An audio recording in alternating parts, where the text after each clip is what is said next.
On est venu mettre nos capteurs dans cet immeuble et on va savoir en fait découper les consommations. Pépite vosgienne dans le domaine de la Green Tech, eWatch, basé à Saint-Dié, fait partie de la délégation française au Salon de l'innovation électronique qui s'est tenu à Las Vegas au début du mois. Un moyen de se démarquer de la concurrence en termes de technologie aidant à réduire les consommations énergétiques. Beaucoup d'installations, il faut faire venir des gens qui sont spécialisés. Ça prend du temps, ça coûte cher.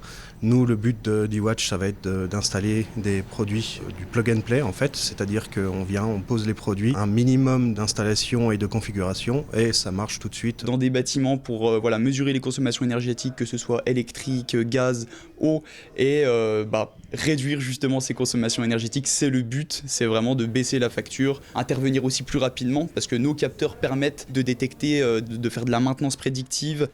Du bureau d'études à l'assemblage, tout est fait ici. La start-up en pépinière d'entreprise, créée il y a 13 ans, s'est transformée en une société de 29 salariés qui occupe 500 mètres carrés de bâtiments.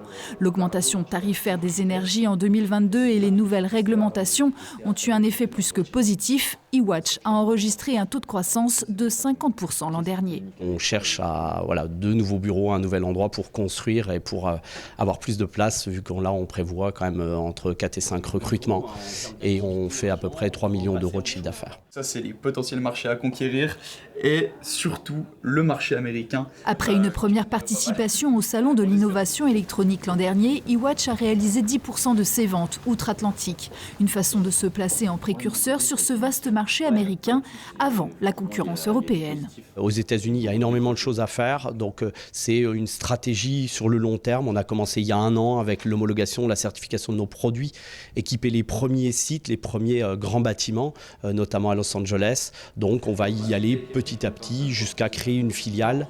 Les États-Unis, certes, mais pas uniquement. Ce boîtier connecté et sans fil vise globalement le marché de la rénovation.